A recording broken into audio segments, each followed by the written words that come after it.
छात्रों नमस्कार। एक नए वीडियो में फिर से स्वागत है आप सभी लोगों का।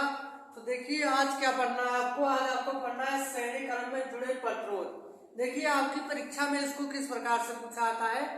आपकी परीक्षा में पूछा आता है कि जो श्रेणी क्रम में प्रतिरोध जुड़े होते हैं उनके लिए व्यंजक प्राप्त कीजिए। यानी जो आपका सूत्र होता है श्रेणी क्रम का सूत्र क्या होता है, R बराबर R1 plus R2 plus R3। यानी इसको आपको प्राप्त करना रहता है और इसके लिए आपको कितना अंक दिया जाता है, 8 अंक दिया जाता है हाई स्कूल की परीक्षा में। और इंटर की परीक्षा की बात करें तो उसमें कुछ कम दिया आता है, लगभग 5 अंक इंटर में दिया आता है। अब देखिए ये हाई स्कूल और इंटर दोनों में है, ये जो आपका है ये हाई स्कूल और इंटर दोनों में होता है। अब इसमें हमें करना क्या होता है कि देखिए आप बहुत ज्यादा हिंदी लिखोगे तब भी आपको नंबर मिलेगा और कम भी लिखोगे जितना आपको सूत्र का प्राप्त करने के लिए प्रयोग किया आता है तो भी आपको पूरा का पूरा अंक मिलेगा।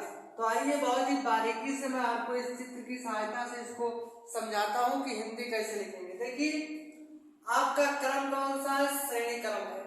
श्रेणी क्रम ही तो है। तो जब आप श्रेणी क्रम पढ़ रहे हो तो आपको क्या कहना है कि माना 3 प्रतिरोध। अब 3 ही प्रतिरोध मैंने क्यों कहा, क्योंकि देखिए R1 प्रतिरोध, R2 और R3। देखिए जो आपका प्रतिरोध होता है उसको हम किसके द्वारा लिखते हैं, R के द्वारा लिखते हैं।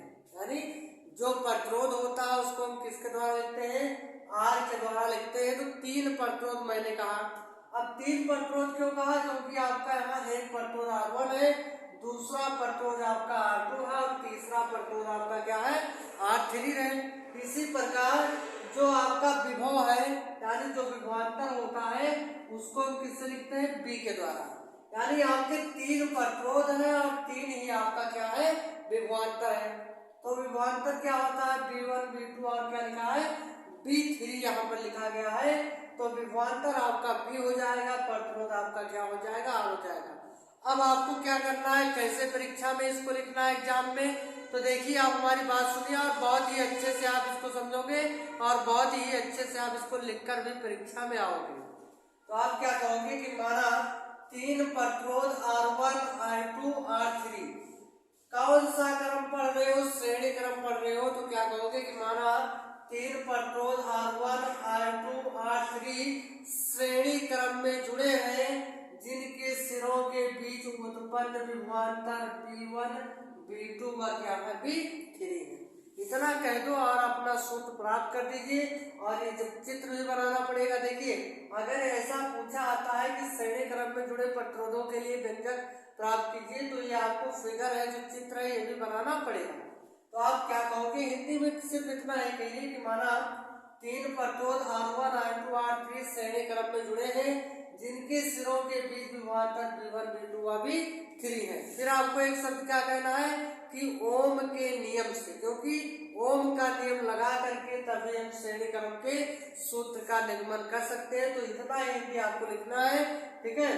तो इसको आप लिख लीजिएगा और जो सूत्र प्राप्त होता है, चलिए मैं आपको सिखाता हूँ कि किस प्रकार से उस सूत्र को हम प्राप्त कर सकते हैं। तो मैंने कहा कि आपको एक शब्द लिखना होगा कि ओम के नियम से।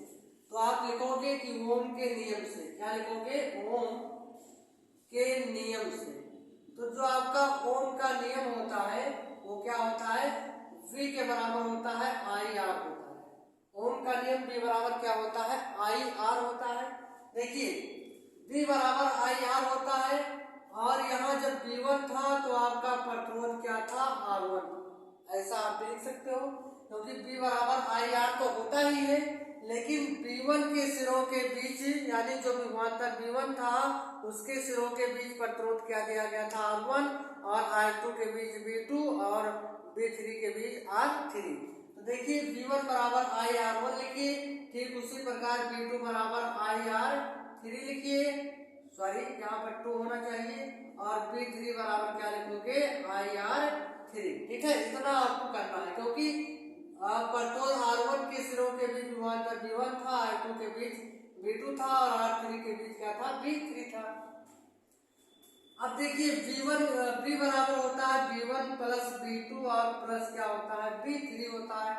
अब देखिए बी के बराबर V1 का मान कितना लिखा है IR1 लिखा है, V2 का मान कितना लिखा है IR2 और V3 का मान कितना हो जाएगा IR3 हो जाएगा।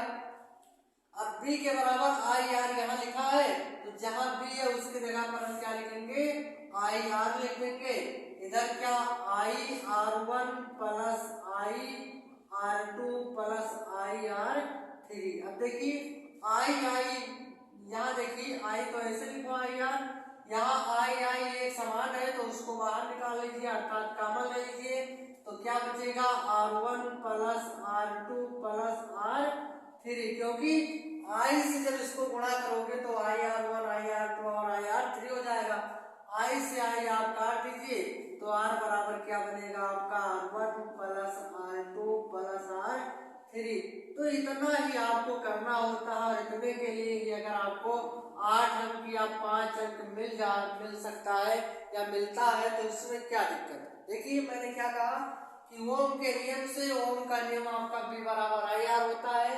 V1 के स्लों के बीच R1 था, V2 के बीच R2 था, V3 के बीच R3 और V बराबर होता है V1 V2 और V3। जोड़ दीजिए तो जोड़ने के बाद आई यहाँ पर है कॉमन ले लीजिए, काट दीजिए, वो आपका मान निकल गया। तो अगर आपको वीडियो अच्छा लगा हो तो लाइक से जरूर कीजिए। मिलते हैं अगले वीडियो में। Okay bye bye.